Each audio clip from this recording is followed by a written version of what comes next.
Bona tarda, senyores i senyors. Siguin benvinguts al segon concert del 29è Festival Internacional d'Orgue. Avui tenim entre nosaltres l'organista i compositor eslovac Stanislav Surin, que ens oferirà un recull cronològic de la música passant pel barroc, pel romanticisme i fins als nostres dies. Ens farà conèixer la música d'autors eslovacs actuals i també podrem escoltar 3 composicions seves. Com diumenge passat, tenim la sort de comptar amb la presència del director artístic del festival, Joan Pradell i Soler. La primera obra que escoltarem és un recull de 8 melodies trobades a la ciutat eslovaca de Levoča. Al segle XV, la ciutat de Levoča era un pròsper centre comercial que es trobava en la intersecció de les rutes mercantils entre Polònia i Hongria. En aquest període de prosperitat, la ciutat tenia escola, biblioteca, farmàcia, metges, impremta i diverses esglésies. Gràcies al comerç i la seva creixent economia, també esdevingué un important centre cultural i aquest fet comportà un valuós desenvolupament de la música, convertint-se en un influent focus de la reforma protestant. Levoča va començar a perdre pes comercial i cultural quan s'aixecà contra la monarquia dels Habsburg. Escoltem aquesta mostra de 8 variades melodies trobades en aquesta ciutat. Estan datades a l'inici de la segona meitat del segle XVII.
Joan Cabanilles, nascut al Algemesí i mort a València, fou sacerdot, organista i compositor del període barroc. El seu primer contacte amb la música va ser com cantant del cor de l'església de la seva ciutat natal. Amb 20 anys ja fou nomenat segon organista de la Catedral de València i poc després, al morir el titular, es converteix en primer organista, càrrec que va mantenir durant 45 anys. Va compondre un nombre important de peces per orgue, com tientos, tocates, passacalles i moltes obres polifòniques pel culte religiós. Tant per la quantitat de composicions com per la seva qualitat, la figura de Cabanilles representa el punt culminant de la producció barroca hispana. Sens dubte, fou el més gran compositor del barroc espanyol. Corrente és el nom que es donava a un conjunt de danses ternàries de finals del Renaixement i principis del període barroc. Hi havia la variant francesa, que era lenta i solemne, i la variant italiana, amb un desenvolupament més ràpid i lliure. Respecte a la corrente italiana, que tot seguit escoltarem, alguns estudiosos de Cabanilles creuen que es va inspirar en el text del Salm 94, salm de 23 versets, que segons la tradició jueva va ser escrit per Moisès. En aquest salm, el poble demana a Déu que no permeti que els malvats triomfin.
El coral on he d'anar és el segon dels 6 corals Schubler.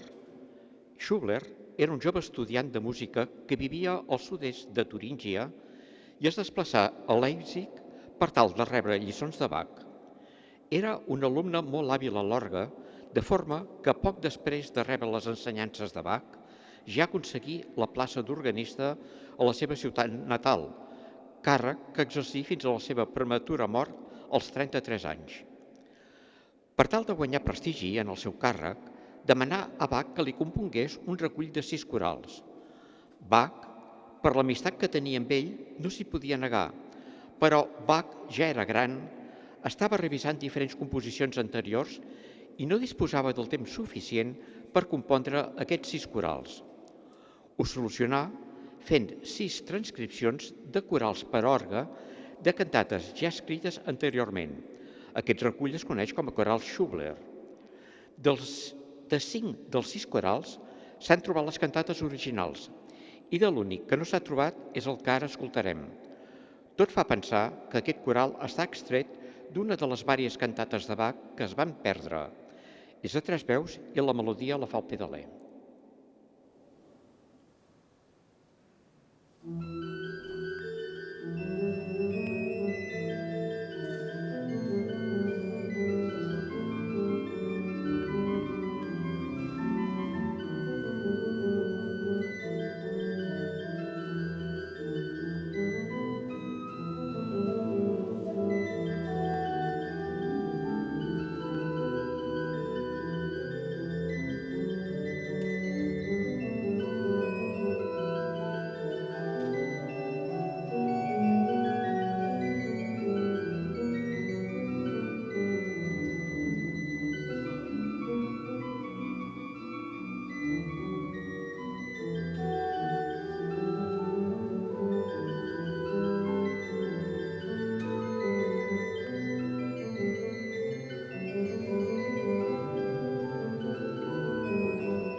Gran part de les obres que va compondre Bach per a orgue estan relacionades directament amb la litúrgia luterana, com corals, cantates, misses o passions, o bé tenien la funció d'acompanyar els fidels a l'entrada i en la sortida de les cerimònies religioses. Però en el catàleg de Bach hi ha unes obres per a orgue fora de tot context religiós i solament destinades a concerts. Van ser uns encàrrecs del duc Guillem Ernest de Saxònia. Aquest duc tenia una àmplia cultura musical i en un dels seus viatges a Itàlia va assistir a varis concerts orquestrals de Vivaldi, Corelli i altres músics italians. Al tornar del viatge, encomana a Bach que faci les transcripcions per a orgue d'alguns dels concerts que més li havien agradat. D'aquesta forma, podria tornar-los a gaudir escoltant-los de nou a l'orgue. Un dels concerts que el duc Guillem va escoltar en directe fou el número 8 dels 12 concerts de l'àlbum L'Estro Armonico d'Antonio Vivaldi. Aquest concert era original per a 2 violins i corda. Escoltem a l'orgue la transcripció que feu Bach dels 3 moviments d'aquest concert.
Si ens fixem en el catàleg d'obres que César Franck va compondre, n'hi trobem d'escèniques, obres per orquestra, per música de cambra, obres vocals, per piano, 86 petites peces per harmònium, bàsicament pel servei religiós, però, malgrat haver estat 45 anys organista de diferents esglésies de París, té catalogades poques composicions exclusivament per orgue i generalment no s'adapten per la seva extensió per ser interpretades ni a l'ofertori, ni a l'elevació, ni a la comunió de la missa.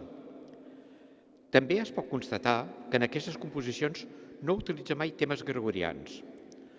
Com que Franck era el millor improvisador de París en aquells moments i estava dotat d'una gran inspiració, sens dubte, en els serveis religiosos improvisava la major part del temps i posteriorment no ho escrivia.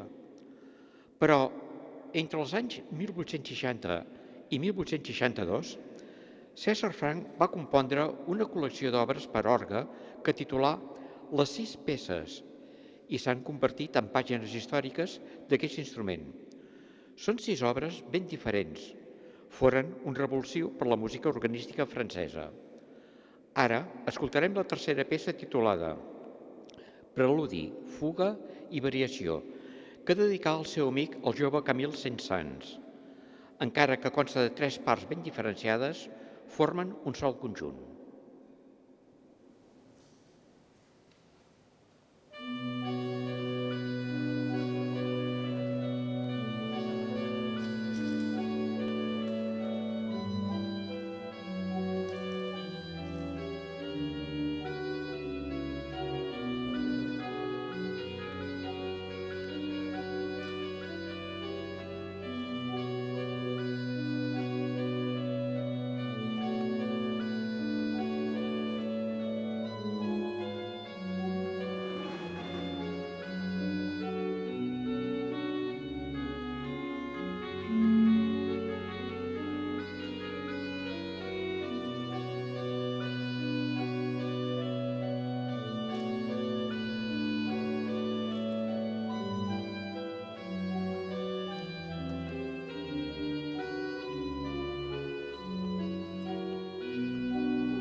Nikolás Schneider-Tenowski fou un compositor i director d'orquestra i pedagog eslovac.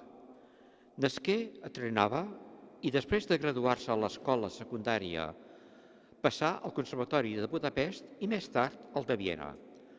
A l'edat de 22 anys començà a estudiar orgue i composició i 6 anys més tard accedí al càrrec de director musical de la Catedral de Sant Nicolau del seu poble natal, càrrec que exercí fins a la seva mort. Schneider, profundament creient, treballà durant 15 anys en la recopilació de més de 500 melodies per l'himnari catòlic unificat. En aquest himnari també hi varen participar experts en litúrgia i representar pels catòlics eslovacs la unificació del cant espiritual en totes les esglésies del país. Vàries de les seves obres estan inspirades en la música tradicional i en el seu estil compositiu es noten les influències de Smetana i Dvořák. Té molta música religiosa, en especial misses per les festivitats del cicle litúrgic i també poemes simfònics, però on es desenvolupa millor és en la música d'orgue, com podrem copsar en aquests dos preludis, el primer en fa menor i el segon en do menor, que el professor Surin tocarà seguits.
Tot seguit, Estanislau Zurin, l'organista d'avui, ens interpretarà 3 composicions seves. No m'estendré en comentar el seu currículum, ja que el tenen en el programa demà, però destacaré uns trets importants que mostren les seves qualitats i dedicació a la música. Nascut a Trnava, va estudiar orgue al Conservatori de Bratislava i al Conservatori Diocesà de Viena. Poc després ja actuà com a solista amb l'Orquestra Filharmònica Eslovaca. Ha donat concerts per tota Europa, Estats Units, Canadà i Japó. Durant 3 anys va ser cap de redacció de la revista Adoramus, especialista en música religiosa, i l'any 2000 va organitzar una conferència internacional de musicologia per la protecció dels orgues històrics. Ha estat guardonat amb el Sebastian Prize de l'associació Ars Ante Portas per la difusió del missatge de la música de Bach.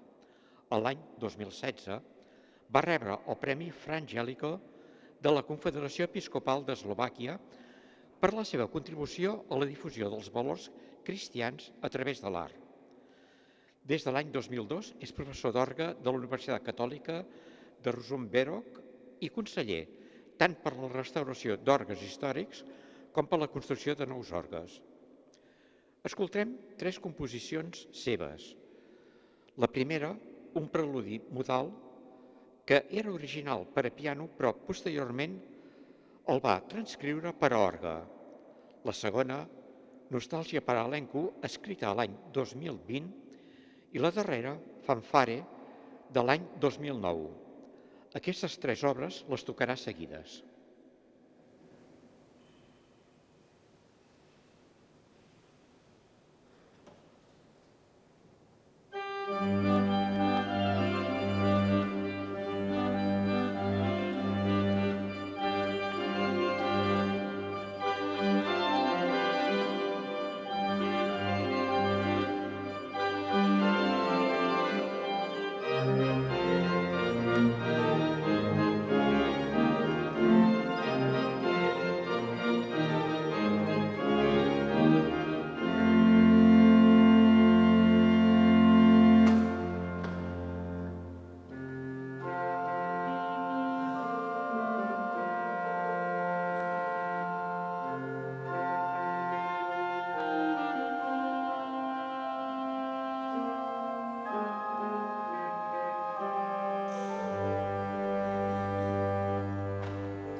Jiří Streich fou un compositor, organista i pedagog que nasqué a Praga, on hi morí a l'edat de 80 anys. Cursà els estudis musicals d'orgue i de composició a la seva ciutat natal. A l'edat d'11 anys li assignaren la tasca d'organista a l'església de Nostra Senyora de la Pau, ja que l'organista titular fou reclutat per treballar a Alemanya. A l'any 1957 va a Hradec Králové com a director de cor i organista de la catedral. Contribuí a la difusió de la música fundant i dirigint diferents conjunts de cambra i en especial desenvolupant la seva activitat pedagògica. En un moment que per raons ideològiques s'exclogué l'orgue de la vida musical, ell, de forma privada, ensenyava a tocar l'orgue a varis músics. La intenció era que la diòcesi no quedés desatesa musicalment. Sortosament, hi hagué un nou canvi ideològic i l'orgue tornà a la vida musical. La sonata 1, que tot seguit escoltarem, la va compondre l'any 1978. Consta de 3 moviments ben diferents. El primer és un preludi. El segon, una àrea, on notaran la melodia gregoriana de les lletanies dels sants. I la tercera, la toccata, és en ritme de rumba. Aquesta sonata la va dedicar a Václav Udy, organista i professor de música txec, nascut a l'any 1954 i que actualment és l'encarregat musical de l'Església de la Verge Maria de Hradec Králové.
Amb aquesta brillant sonata acaba el segon concert del festival, però el professor Stanislau Surin, agraint els seus aplaudiments, ens oferirà l'últim temps de la sonata en re menor del compositor venecià Baldassare Galuppi. Acabat aquest bis, el professor baixarà al presbiteri per rebre de nou els aplaudiments de tots vostès i ser felicitat personalment pel senyor Pere Camps, regidor de Promoció Cultural i Relacions Institucionals. Per a qui estigui interessat, es disposa de CDs al preu de 10 euros de l'organista d'avui. El poden demanar qualsevol membre de l'organització. I a mi solament em queda felicitar el professor per aquest concert i per haver-nos donat un tast de la seva música. Li desitgem molts èxits tant en els propers concerts com amb les seves composicions. I a tots vostès, agrair-los la seva assistència i recordar-los que el proper diumenge estarà entre nosaltres el duo format per Maria Peruch al violí i Roman Peruch a l'orgue. Que en tinguem tots una bona setmana. A reveure.